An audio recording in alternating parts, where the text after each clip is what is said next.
ہمارے حضرت فرماتے ہیں اس کی بہت ہی سخت طبیعت ہے۔ مفتی سعید احمد پالنپوری کسی سے بات بھی نہیں کرتا، بند طبیعت۔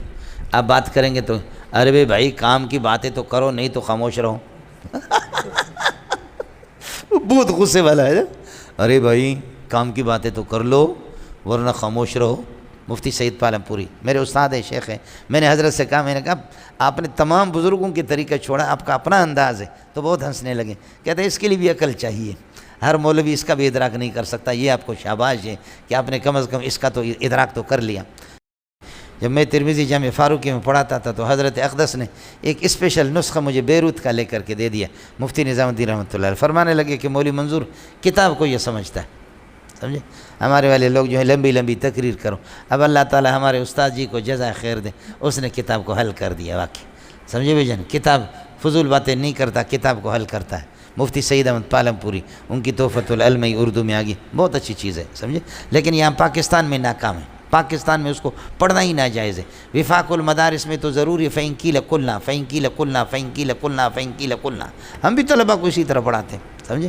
جو ہمارا ترتیب جو ہماری چلی ہے مدارس میں، یہ محدثین کا طریقہ نہیں ہے۔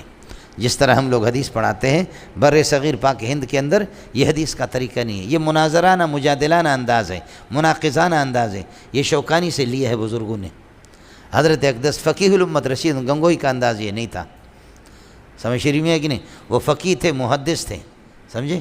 باقی مناظرانہ انداز ہم لوگوں میں بہت چل پڑا، سمجھے؟ حدیث میں حضرت کا انداز فقیہانہ محدثانہ ہے۔ مفتی سعید پالنپوری میرے استاد ہے، شیخ ہے۔ میں نے حضرت سے کہا، میں نے کہا آپ نے تمام بزرگوں کے طریقہ چھوڑا، آپ کا اپنا انداز ہے، تو بہت ہنسنے لگے۔ کہتے ہیں اس کے لیے بھی عقل چاہیے، ہر مولوی اس کا بھی ادراک نہیں کر سکتا، یہ آپ کو شاباش ہے کہ آپ نے کم از کم اس کا تو ادراک تو کر لیا۔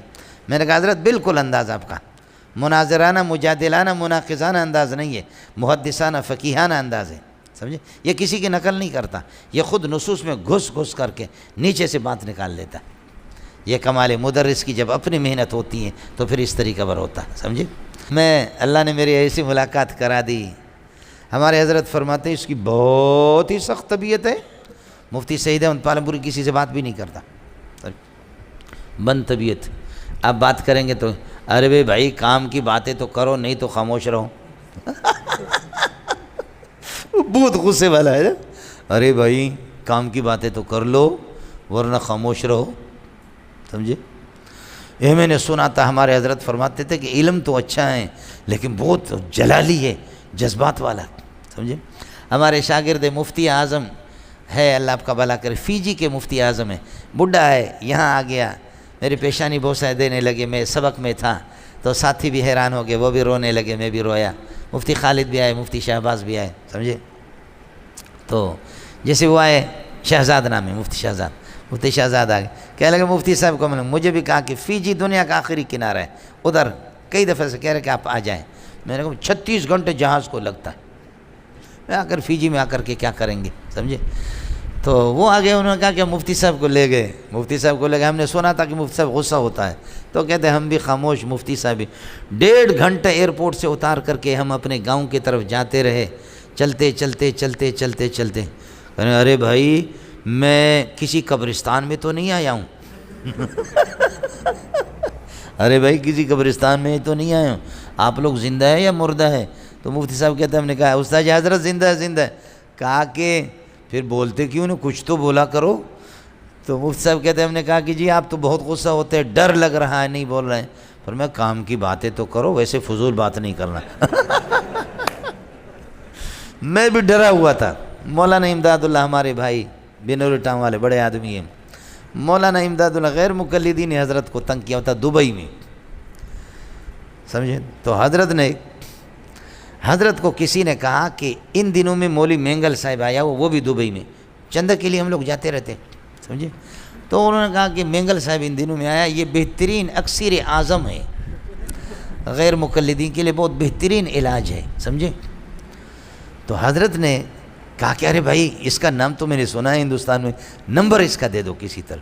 میرا نمبر مفتی صاحب کو مل گیا، مفتی صاحب نے فون کیا، ہیلو، میں نے کہا جی وعلیکم السلام، میں دبئی میں تھا۔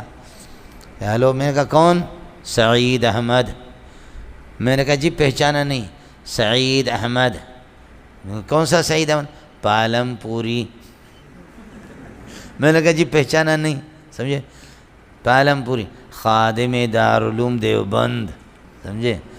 میں نے کہا اچھا وہ صاحب تحفۃ العلمی, تحفۃ البخاری, سمجھے, یہ اس کے آپ مصنف ہے, سمجھے, تو تحفۃ القاری. تو کہا ہاں ایسے ہی سمجھ لو, ایسے ہی سمجھ لو. ارے بھائی باتیں چھوڑو, یہ بتاؤ تو کدھر ہے, ہم آپ سے ملنے کے لیے آ رہے ہیں. میں نے کہا میں طالب علم اور آپ آ جائیں, آپ حضرت کہاں ہیں, ٹیلی فون دے دو کسی کو, اور وہ ہمارے ڈرائیور کو سمجھے. میں بھی سفر پہ تھا تو ہم لوگ وہاں گئے, سمجھے. یہ اس طرح سیدھا بیٹھا, تقریباً پونے 2 گھنٹہ ہم لوگ گپ شپ لگاتے رہے.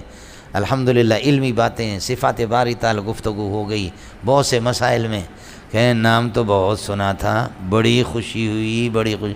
میں نے دیکھا کہ توا گرم ہے, روٹی لگاؤ, روٹی لگاؤ. میں نے کہا حضرت مجھے اجازت حدیث دے دو.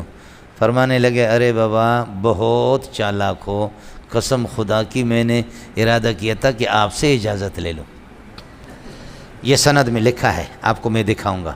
اگر کروڑ روپے آپ مجھے دیں گے وہ سند میں آپ کو نہیں دوں گا, سمجھے, اور کسی کو سند میں نہ دیتا بھی نہیں. تو فرمایا کہ بڑی چالاکی کی. میں نے کہا حضرت دیوبند والوں کو ہمیں اجازت دے دیں, ہمارے جیسے نالائق لوگ. تو پھر فرمایا کہ میں آپ کو خوب جانتا ہوں, ہندوستان سے جانتا ہوں, لیکن یہ ہے کہ ایک امانت علمی ہے, اللہ کی طرف سے ذمہ داری ہے. میں نے آپ کا امتحان لیا, 2 گھنٹوں سے ہماری بس علمی گفتگو ہو رہی ہے. امتحان تو ہو گیا, لیکن پھر بھی 25 سال کم از کم کس نے حدیث پڑھائی ہو تو پھر ہم اس کو اجازت. میں نے کہا 25 سال میں نے نہیں پڑھائی ہے, لیکن میں نے ساری کتاب. کہتے ہیں آپ کے لیے کوئی مسئلہ نہیں ہے, لیکن صرف عبارت پڑھو. باب ما جاء فی کراہیۃ البول فی المختصر. پھر یہاں پر اشاعرہ, ماتریدیہ, معتزلہ اور اسی طرح فلاسفہ, چاروں مذہب میں ربنا اللہ لا شریک لہ. یہاں مذاہب پوچھے, رب نے کرم یہ کیا, میرے ذہن میں مجھے مستحضر تھی, وہ میں نے بتا دیا. اس کے بعد بخاری کی 3-4 صفحہ عبارت پڑھی, جو سند لکھی ہے واہ واہ, سمجھے, بہت پیاری سند لکھی, بہت پیاری سند دی, دل کھول. اس لیے آپ کو معلوم ہونی چاہیے مجھے دیوبند کی اجازت ہے, سمجھ رہی. جو ہندوستان کے اس وقت مفتی اعظم ہیں, اس لیے آپ مجھے دیوبندیوں سے نہ نکال. سمجھ رہی میں ہے کہ نہیں, میں پکا دیوبندی ہوں اور پکا دیوبندی. اور جب آپ کے گلے میں ہڈی پھنسے گی تو پھر آپ مجھے بلائیں گے, سمجھے بھائی.